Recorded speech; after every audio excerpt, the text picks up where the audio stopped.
Olá, pessoal! Sejam muito bem-vindos a mais um episódio de Papo Jaleco Podcast, o podcast do Libes e do Imuno Ensina.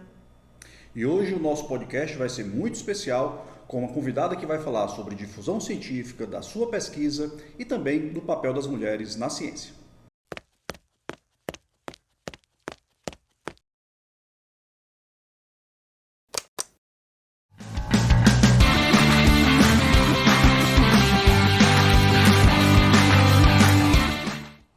Então, professora, eu gostaria de agradecer, em nome do Libes e do Imuno Ensina, o seu aceite em participar do nosso podcast, né? Uma convidada muito especial, não tinha como começar com outra pessoa, certo? Então, se a senhora quiser dar um olá para o nosso público. Bem, em primeiro lugar, uma saudação especial a todos aqueles que nos ouvem e um agradecimento ao Edson. O Edson foi um presente que o estágio probatório me deu. Estágio probatório de professora titular, eu acho que ele estava vindo de Sobral para Fortaleza e ele me permitiu esse momento de interdisciplinaridade porque foi um momento de convivência com profissionais e com professores, servidores de vários setores diferentes. E para mim é uma alegria muito grande estar num programa como esse, já que nos últimos 5 anos eu tenho também me dedicado a ser uma divulgadora científica amadora, né, que é algo que me dá muito prazer. Muito bem, muito obrigado, professora. Para mim é uma alegria, né, abrir o podcast Papo Jaleco com a senhora, porque, na verdade, nós estamos começando uma nova fase, saindo de uma fase mais imunológica e relacionando ciência com saúde, para abrir o leque e conversar com pessoas de várias áreas. Então, muito obrigado. A Isa pode nos falar um pouco do currículo da professora, que, devo dizer, não é nada pequeno.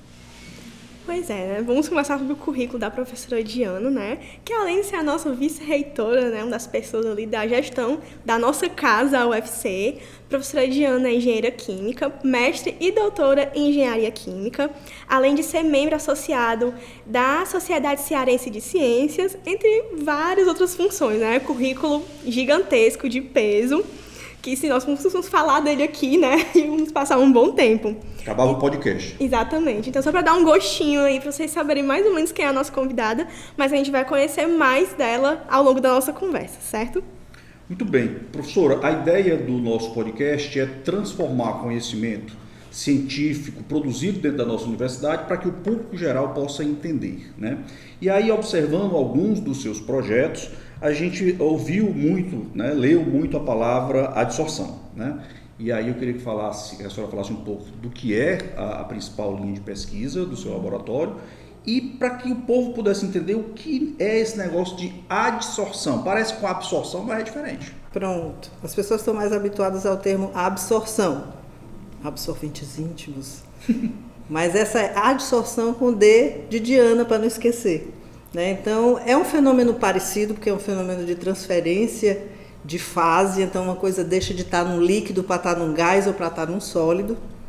Só que a absorção, vamos usar 2 exemplos do dia a dia. Quando você abre uma garrafa de refrigerante ou uma champanhe que vê aquelas bolinhas ali, é porque tinha gás carbônico absorvido, de uma certa maneira diluído ali dentro. A adsorção é parecida, só que a adsorção se caracteriza, em geral, por você ter um sólido muito poroso e que, pelo fato dele ser muito poroso e ter, por exemplo, poros da dimensão do angstrom, 10 a menos 10 metros, ele segura ou retém moléculas que ficam ali na sua superfície. O exemplo mais simples da gente dar é... A Isa provavelmente comprou uma bolsa de festa, aquelas pequenininhas. Quando abre a bolsa de festa tem um saquinho que às vezes também está em medicamentos, né, um saquinhozinho que a gente sabe que é para reter umidade. Então, dentro daquele saquinho tem um sólido, normalmente é sílica gel. Quem trabalha em laboratório está acostumado a ver aquela azulzinha, né, que quando retém a umidade até muda de cor para a gente saber que está na hora de regenerar. O fenômeno que acontece ali são que moléculas de água são atraídas e ficam ali na superfície daquele material. Outra coisa que a gente faz muito no nosso dia a dia quando a geladeira está com mau cheiro é o que, né, Edson?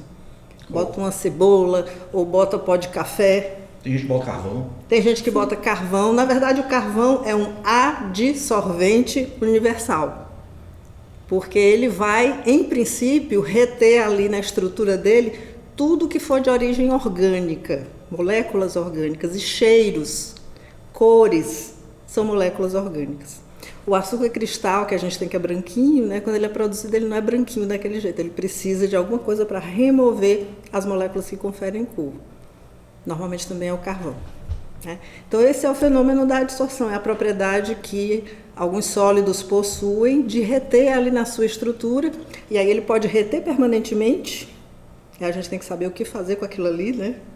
Normalmente são impurezas, coisas indesejáveis, ou se for o caso de depois soltar aquilo que ele reteve em um outro momento, né? Soltar o que ele reteve de maneira purificada que antes estava em uma mistura. Perfeito, muito esclarecedor, né? Fica bem mais assim, ilustrativo isso que a senhora trouxe, muito bem explicado. Mas aí, continuando, né, falando dos projetos ali que a gente encontrou no currículo da professora, porque eu gostaria que ele falasse um pouco melhor do projeto intitulado Intensificação da Captura do CO2 do gás do pré-sal por adsorção. Colocar, assim, explicar, né, qual a importância, mais ou menos como seria. Medo, né? Esse título dá medo. E assim, parece então, bem complexo. Intensificação da palavras captura técnicas do CO2, do gás, do pré-sal por adsorção.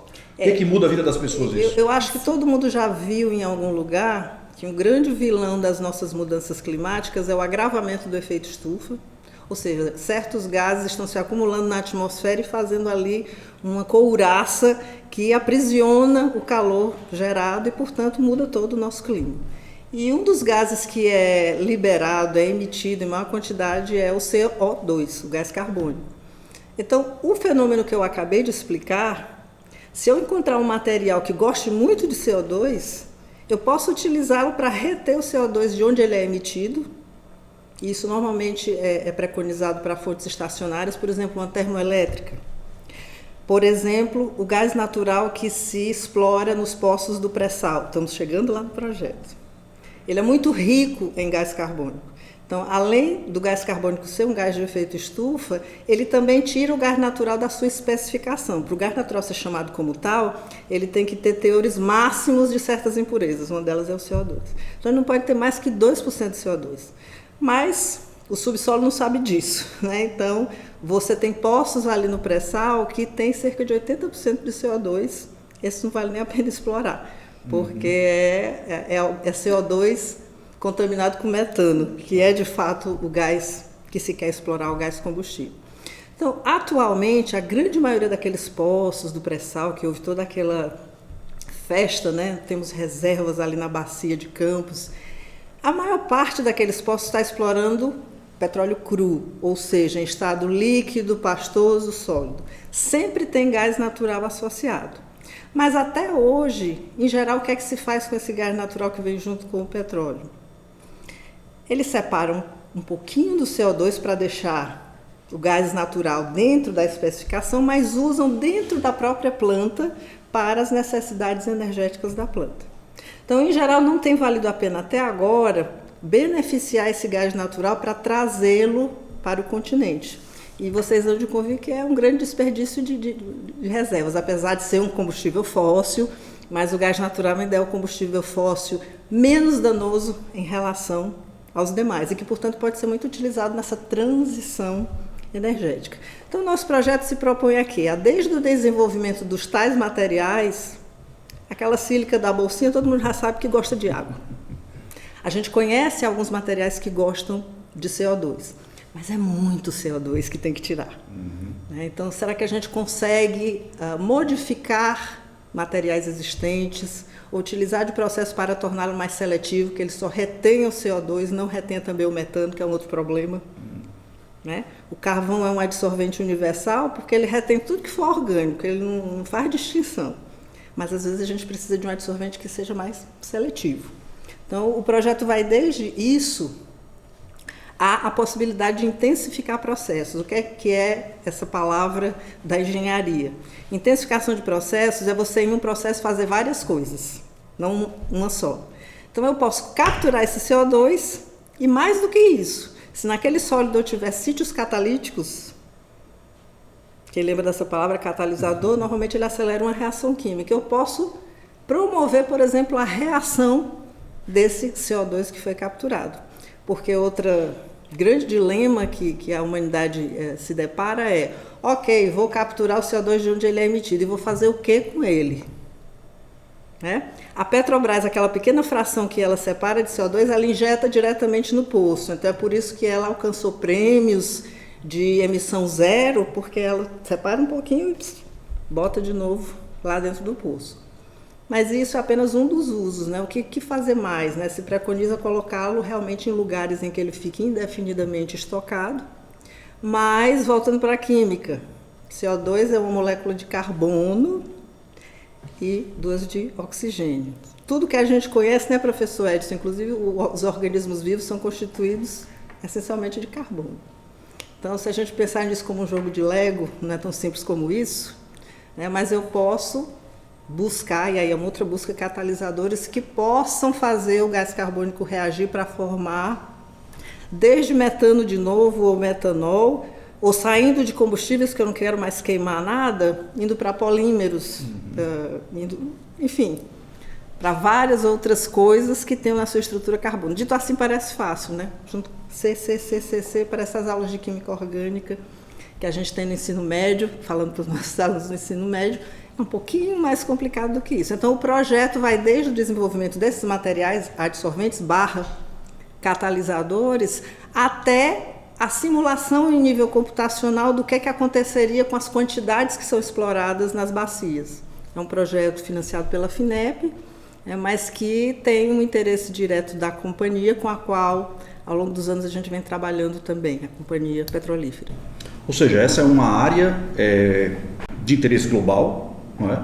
E que tem a ver com tanto a questão dos combustíveis, tanto quanto a questão da problemática em relação às mudanças climáticas. As mudanças climáticas, elas têm um efeito não só no clima, mas na saúde. Isso está desde as doenças infecciosas, passando pela questão das doenças do sistema circulatório, enfim, cada uma, doenças mentais. Então, passeia por todas as áreas da medicina a questão das mudanças climáticas e ter um projeto... Nós nem imaginamos, né? Tem coisas talvez que ainda estejam ali, nós vemos a ponta do iceberg que está emergindo, mas eu tenho acompanhado como leiga nesse aspecto, Edson. A primeira coisa que a gente pensa são dos eventos climáticos extremos, mas os eventos climáticos extremos, talvez era lá que você queria chegar, eles são o estopim de uma série de outras coisas, né?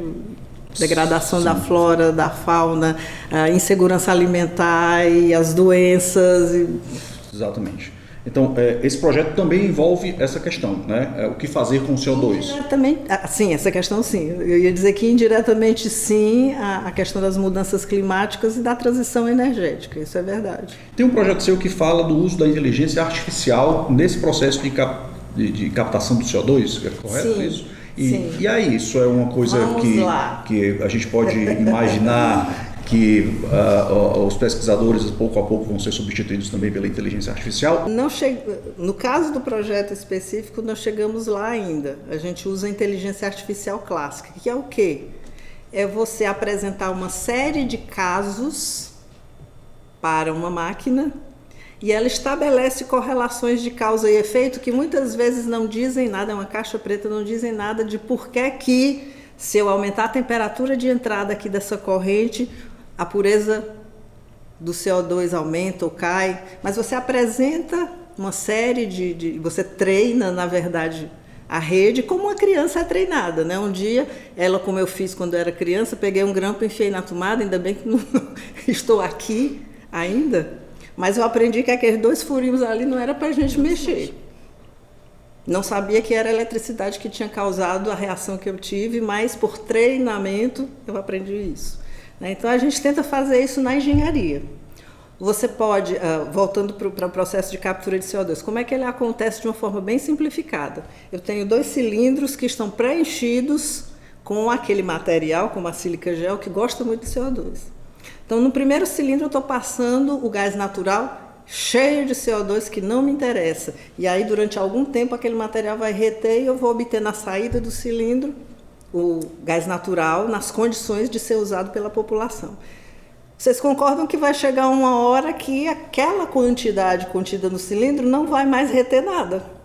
Então, o que é que eu vou fazer? Eu vou usar o outro cilindro que estava até então sem fazer nada, e aquele que está, como nós dizemos, saturado de CO2, eu vou ou esquentar, ou fazer vácuo, eu vou fazer alguma coisa, mudar as condições para que ele dissolva, ou seja, para que ele libere esse CO2 e eu possa reutilizar. Então eu fico funcionando de maneira cíclica. Uma hora tem um que está adsorvendo e outro que está dissolvendo.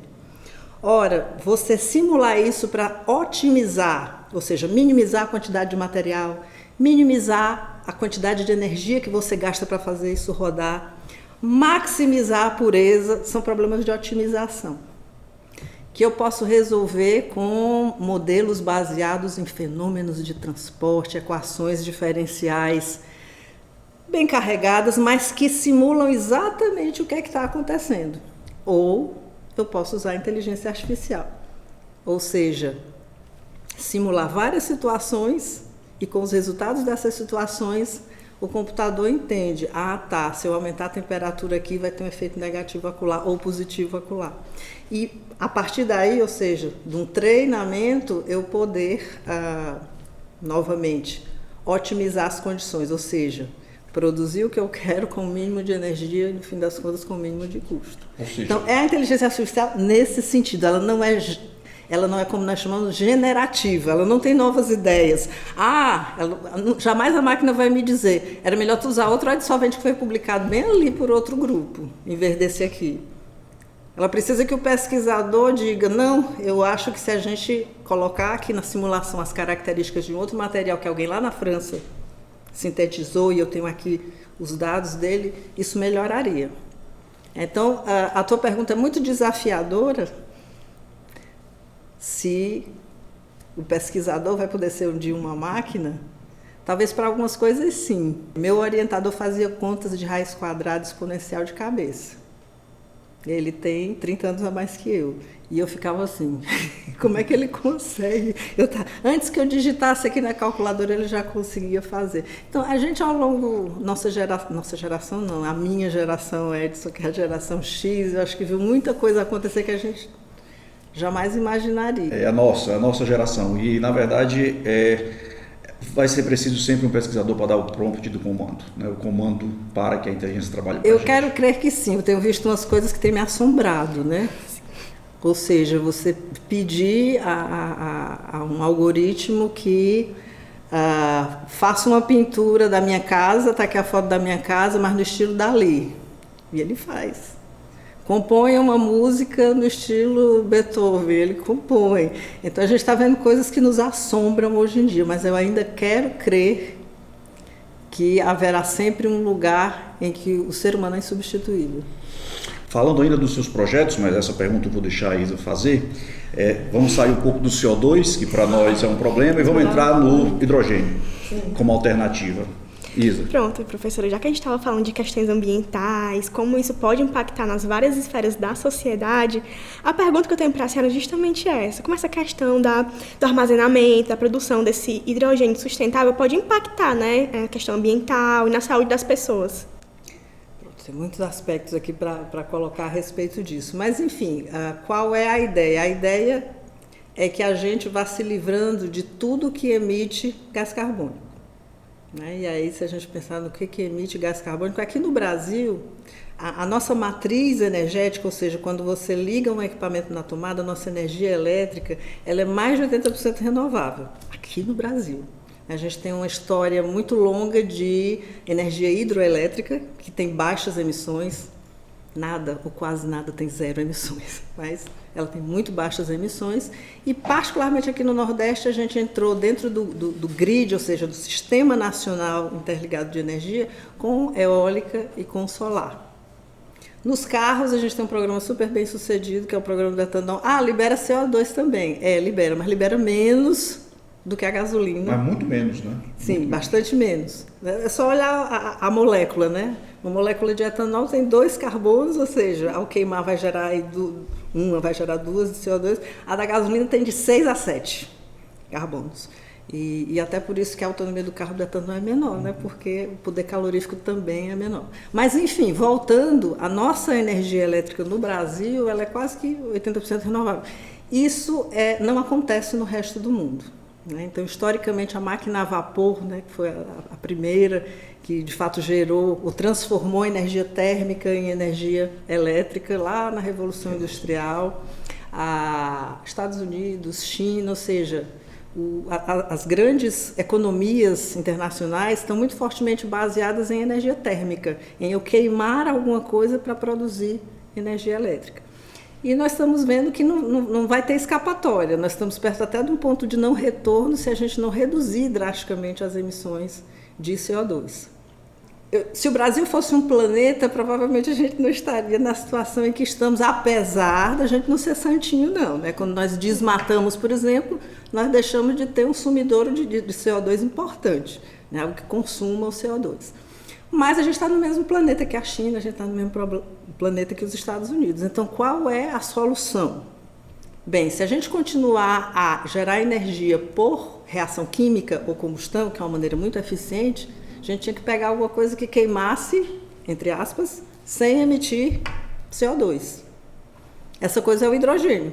Hidrogênio mais oxigênio reagem, o produto final é água, né? E eu tenho uma energia que pode ser transformada em energia elétrica. Então, isso a gente sabe fazer. Quando eu digo isso, a gente sabe fazer, a humanidade sabe fazer, né? Que são as células combustível, em que você mistura ali hidrogênio e oxigênio, quando eles reagem, é liberada energia que se transforma em eletricidade. Mas eu preciso desse hidrogênio. Onde é que está esse hidrogênio, né? O hidrogênio, como molécula H2, ele existe muito pouca quantidade na Terra. Ele normalmente, ele é muito abundante, mas ele existe ligado a coisas. Então, essa mesa que nós estamos vendo aqui, ela possui na estrutura, só que ligado com carbono, oxigênio e outras moléculas, ela tem hidrogênio. Qualquer coisa que você possa pensar, na verdade, em geral, tem hidrogênio. Então, se a gente pegasse essa qualquer coisa e rompesse a estrutura para gerar hidrogênio, nós poderíamos, então, transportar esse hidrogênio para onde nós quiséssemos e lá no seu destino final, finalmente ele reagiria com o oxigênio e geraria energia. Então, o conceito é um pouco esse. Eu pegar lugares em que eu tenho abundância de energia renovável, eu utilize essa energia para gerar hidrogênio e exporte para lugares que precisam descarbonizar a sua matriz.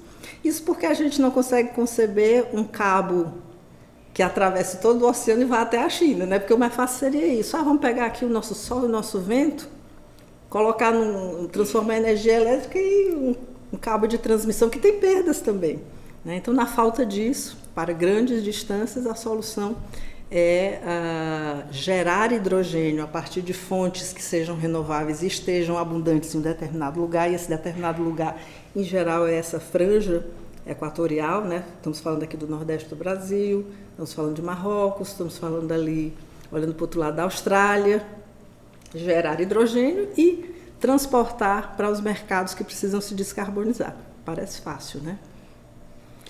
Não é por causa da escala que se precisa. Esse é o hidrogênio verde? Esse é o hidrogênio verde, apesar desse nome, né? Por que ele chama hidrogênio verde? Porque em toda a sua cadeia, e aí é só um conceito, né? Tanto na sua geração, na energia que quebrou, lá, seja qual for a molécula, a biomassa ou a própria água para gerar hidrogênio, transportou por navio, aí esse navio não pode ser um navio a diesel, o marítimo, transportou, chegou lá no outro lado, usou a célula combustível para gerar energia elétrica. Então, conceitualmente, no mundo ideal de Alice, esse é o hidrogênio verde. Como o pessoal está vendo que isso é muito difícil de chegar, hoje isso foi substituído por hidrogênio de baixa emissão. Então, a gente sempre compara a emissão de 1 kg de hidrogênio, seja lá como ele for produzido, com as emissões de 1 kg de hidrogênio produzido a partir do gás natural, que é o clássico. Até hoje, o hidrogênio que se produz no mundo e é utilizado basicamente na indústria petroquímica é o cinza, que é gerado a partir do gás natural. Então, já tem uma continha de quanto CO2 cada quilo de hidrogênio emite. essas outras formas que querem ser verdes, né? Quanto menos elas emitem. A gente está caminhando para isso aí, mas vocês já devem ter visto na literatura hidrogênio verde, hidrogênio musgo, hidrogênio azul, hidrogênio rosa, hidrogênio branco. A biotecnologia também tem todas as cores. A biotecnologia também tem todas as cores já. Arco-íris. Bom a gente falar aqui, é importante que as pessoas ouçam isso de uma professora que trabalha nessa área, que o Brasil tem uma base de produção energética muito próxima ao que o mundo acharia ideal. A gente muitas vezes tem aquela síndrome de vira-lata e não valoriza as coisas do Brasil. E o Brasil, por conta de ser um país tão grande, com recursos naturais tão abundantes, consegue ter essa base energética muito focada em não CO2, vamos dizer assim, né? Eu comecei a ler um livro recentemente, até é do Bill Gates, e ele fala que ele está muito interessado agora em questão energética, né? E ele fala de que na pandemia a gente esperava uma redução muito grande na emissão de CO2 e não foi o que se viu, né? Ele fala, no início do livro, ele fala que é preciso não reduzir, é preciso zerar. Porque a gente viu, a pandemia praticamente a gente parou e as emissões ainda continuaram porque a gente precisava. A gente não, o mundo precisava. A China, os Estados Unidos e tal, de televisão, de geladeira, de ar-condicionado e tudo. Professora, vamos sair um pouco agora da ciência, a gente já entendeu como é que você desenvolve as suas pesquisas, são pesquisas ligadas a problemas globais, mas agora nós vamos falar mais do ponto de vista de trajetória acadêmica, né? A gente tem muitas pessoas nos ouvindo que querem entrar na universidade ou que ainda estão decidindo o seu curso, a sua profissão, estão pesquisando a sua vocação. E aí, cada um de nós temos, professores, uma trajetória. Às vezes essa trajetória é retilínea, mas na maioria das vezes ela é bem tortuosa, né? Então, quais são os passos iniciais da sua trajetória e como é que você trilhou por essa área da engenharia? Bem, eu costumo dizer que as coisas foram me escolhendo, ao invés de eu escolhê-las. A minha geração era uma geração de mulheres, eu acho que a gente vai entrar por aí, que estava nessa transição entre o meu sonho de futuro é ser uma dona de casa, ter um lar e filhos, ou é ter uma carreira, porque normalmente uma coisa exclui a outra, né? Então, eu me considero muito afortunada pelas opções que a vida, que Deus foi me dando, porque me permitiu conciliar essas duas coisas e eu vejo que as mulheres da minha geração não tiveram, a maior parte delas, essa oportunidade. Eu era aquela menina estudiosa de colégio, né, que aí eu já tinha incentivo. Minha mãe dizia assim, nossa, você vai fazer medicina. Aí eu, vou desapontá-la, mamãe, porque eu tentei dar na aula de primeiros socorros uma injeção num colega e não consegui. Aí eu vi logo que não dá. E como tinha facilidade para exatas e gostei muito de química, sempre gostei, e aí meu pai disse, então pronto, vai fazer engenharia química. Embora nós tenhamos, o público leigo e a sociedade de uma maneira geral, uma ideia ou nenhuma ideia do que é que um engenheiro químico faz. Então, ainda hoje as pessoas olham para mim e dizem, você que sabe de química?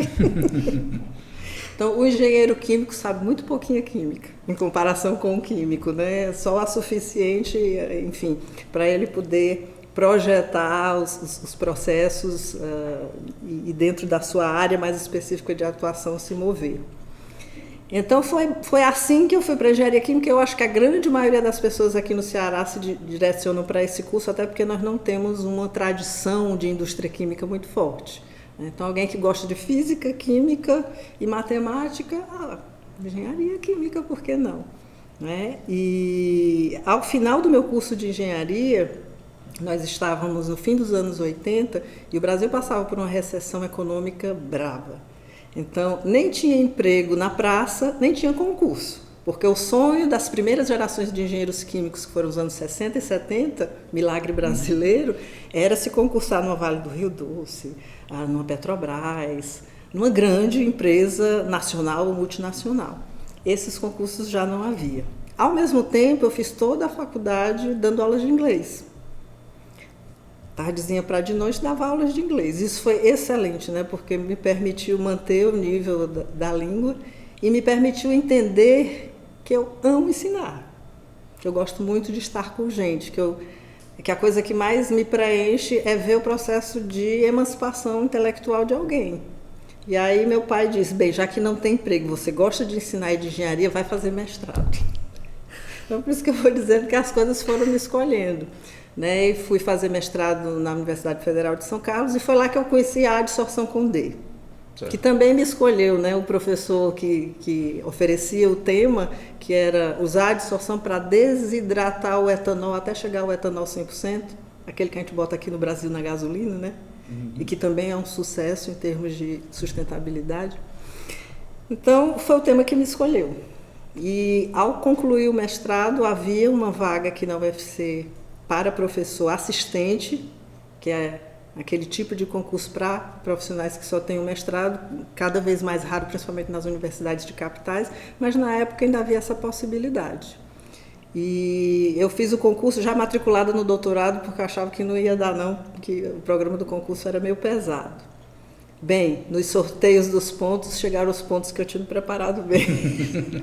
Mas, enfim, o fato é que ingressei bastante jovem na instituição, e como tal eu sabia que ia ter que me afastar mais cedo ou mais tarde para um doutoramento.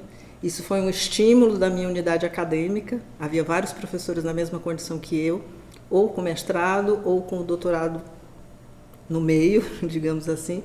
E houve uma política muito afirmativa de, no menor prazo possível, titular esses professores, e eu fui agraciada, eu diria assim, com essa política. Em 2001, eu fui fazer o doutorado na Universidade do Porto. E aí, mais uma vez, não são todas as mulheres que têm a oportunidade de ter um companheiro que diga, eu vou pedir demissão do meu emprego para acompanhar você, porque essa etapa de sua vida acadêmica é fundamental. E foi isso que aconteceu. Eu tinha uma filha já na época, fiz o doutorado pleno em Portugal e a partir do regresso, digamos que tudo aconteceu em termos dos ganhos que eu pude dar para a minha instituição. Né? Foi aí que nós iniciamos nosso programa de pós-graduação, meu grupo de pesquisa que agora em agosto completa 30 anos, e aí foi toda uma trajetória aí até chegarmos até aqui, e mais 2 filhas, e obviamente uma rede de apoio familiar, porque Fortaleza é a minha terra natal, é onde eu tenho grande parte da minha família materna, paterna, a família do meu esposo, então, por isso que eu disse bem no começo da minha fala que pertencia a uma geração em que não era dada essa opção, mas felizmente eu pude conciliar as duas coisas. Eu acho que a próxima pergunta já foi respondida, porque era exatamente como ela conciliava tudo isso, né? Eu acho curioso que a professora Diana coloca no seu resumo do Lattes e 2 filhas, e coloca lá toda também a parte não, vamos dizer assim, científica, mas que é tão importante quanto, que não precisa necessariamente dessa dualidade. Ou você faz ciência, é um profissional de sucesso, ou você é mãe. A professora Diana faz esses 2 papéis, e eu conheço bem, com maestria. Obrigada, Edson. Eu queria só acrescentar que essa história da maternidade no Lattes é antiga, né? Assim, acho que há mais de 10 anos tinha essa história da maternidade do Lattes, a maternidade no Lattes, e eu nem encontrava o campo que tinha lá para colocar as licenças maternidade. Eu disse, bem, já que eu não encontro, eu vou botar aqui no resuminho mesmo, mãe de 3 filhas. E a gente acha que isso é bobagem, né? Mas é algo fundamental. A visibilidade que você dá. Sim, é possível chegar lá. É fácil? Não é fácil. Precisa de fazer escolhas? Precisa. Tudo não são flores, não.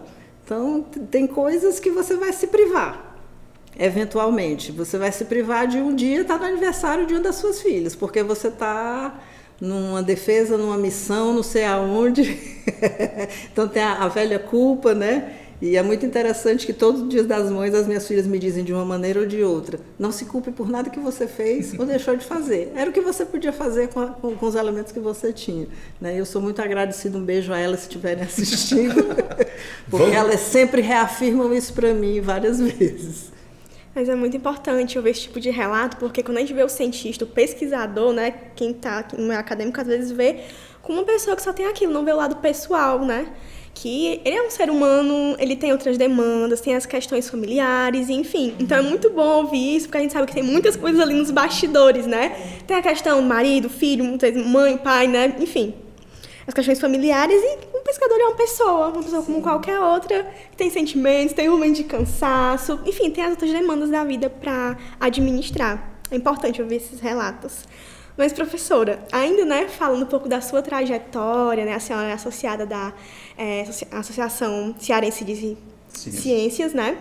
E eu queria perguntar à senhora como é que a AS e a UFC, elas poderiam potencializar, né, a difusão científica dos conhecimentos que são produzidos aqui dentro da UFC. Ai, que pergunta difícil, Isa. É interessante porque recentemente, bem, como eu já comentei em algum momento, acho que foi logo na abertura, eu sempre namorei muito e achei fantástico qualquer iniciativa que popularize a ciência de alguma maneira, né? Desde falar para o próprio pregar para convertidos, desde isso, porque às vezes a gente não conhece o que o colega de departamento faz, e muitas vezes o que o colega de departamento faz tem tudo a ver com o que a gente faz em algum ponto e pode criar sinergia. Então, não sei, a maneira como às vezes a gente organiza as vidas ou as demandas fazem com que você olhe muito para o seu próprio umbigo, ou às vezes olhe até para fora, mas não veja quem está do lado. Então eu sempre namorei com essas interações, desde pregar para convertidos, como eu disse, até para aquela pessoa que ainda nem escolheu a profissão, ou aquela pessoa que está ouvindo um programa como esse lá no ponto de ônibus e nunca cogitou nem fazer um curso universitário, ou se está em um curso universitário, nunca pensou a sério em pesquisa. Eu sempre achei isso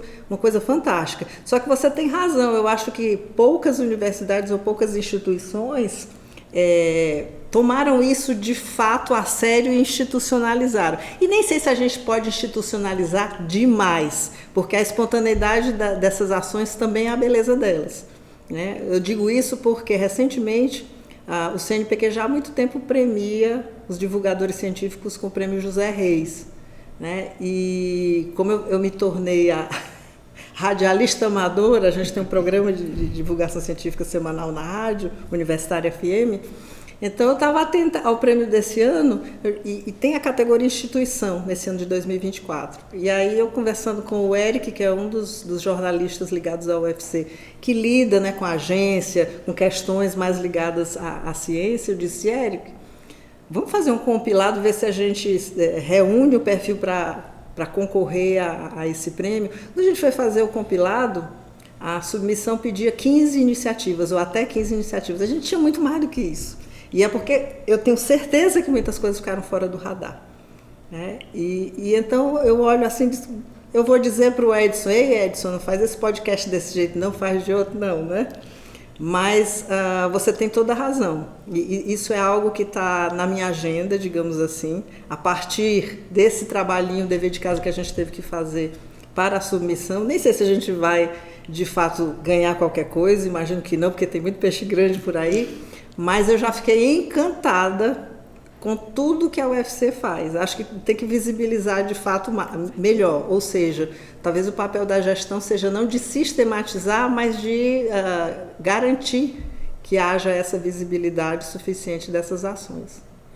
Eu acho que isso é muito importante, né? Essa etapa da produção do conhecimento. Eu acho que isso deveria fazer mais parte da nossa rotina como pesquisador, né? E eu acho que o UFC faz já muita coisa, a agência UFC, os programas na rádio universitária, os debates, enfim, ocorrem muitas iniciativas, elas precisam ser multiplicadas, né? E talvez o segredo aí esteja na linguagem, né? Capturar as pessoas com uma linguagem mais acessível, e é por isso que todo convidado a gente vai repetir sempre. Sim. Isso é muito importante, tirar o acadêmico da nossa linguagem, transformar o que a gente está dizendo numa coisa que todos possam entender. A professora Diana, ela é tudo isso que a gente conversou, mas ela ainda inventou o negócio de ser vice-reitora, né? Ela é uma gestora agora da nossa universidade e, como toda gestora, ela já começou a falar, existem grandes desafios, né? Nós passamos por um período muito duro para as universidades e é preciso que a gente retome a nossa universidade como um ambiente plural, um ambiente que faça pesquisa de qualidade, ensino, extensão. E aí eu queria saber, obviamente existe um plano, né, um plano que vocês propuseram quando se candidataram, mas como é que andam as execuções, quais são os desejos, o que vocês fizeram de diagnóstico, quais são os desafios para a Diana com essa mais uma faceta agora de nossa vice-reitora? Nossa pergunta exige aí muito tempo para a resposta. Temos 1 minuto.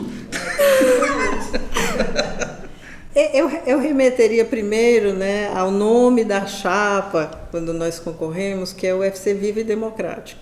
Então, existe de fato uma série de ações que aí eu podia enumerar aqui o rol, mas que remetem a isso, essencialmente, a trazer mais vida e trazer mais democracia à universidade.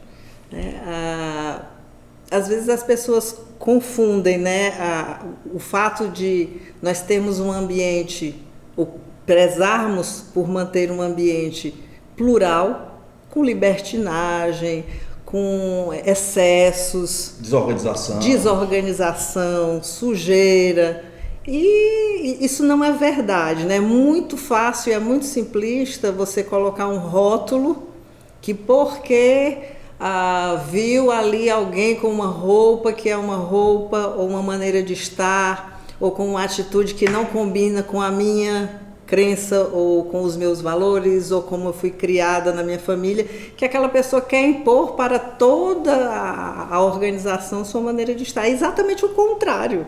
É a possibilidade que a gente possa acolher saberes, maneiras de estar totalmente diferentes, né? Então, nesse sentido, a gente, dentro da gestão, não vou enumerar ações no miúdo, mas diretrizes, né? E uma das diretrizes é exatamente privilegiar o respeito, o acolhimento e a visibilização de comunidades que a gente muitas vezes, se nós aqui dentro às vezes não vemos, imagina quem está do lado de fora, né? Então, estudantes, por exemplo, que se não fosse a assistência estudantil de outra maneira, não estariam aqui, muitas vezes são a primeira pessoa dentro da sua comunidade, dentro do seu clã familiar, que conseguiu ingressar aqui na instituição.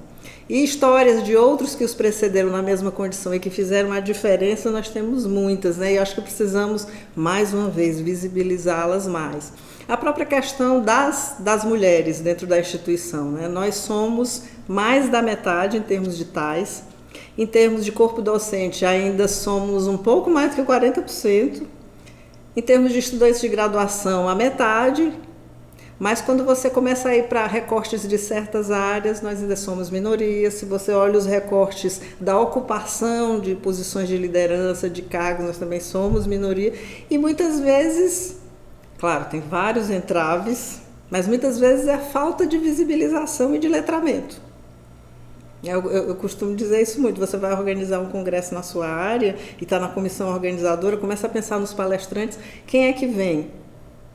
São os homens, que normalmente tiveram historicamente maior visibilidade. Então é preciso de fato uma ação afirmativa, é preciso de fato uma conscientização para que você olhe, olhando aí para o congresso, quem são as pessoas no Nordeste, no Norte, que fazem coisas dignas de serem visibilizadas numa conferência? Quem são as mulheres, quem são as negras, quem são os quilombolas, né?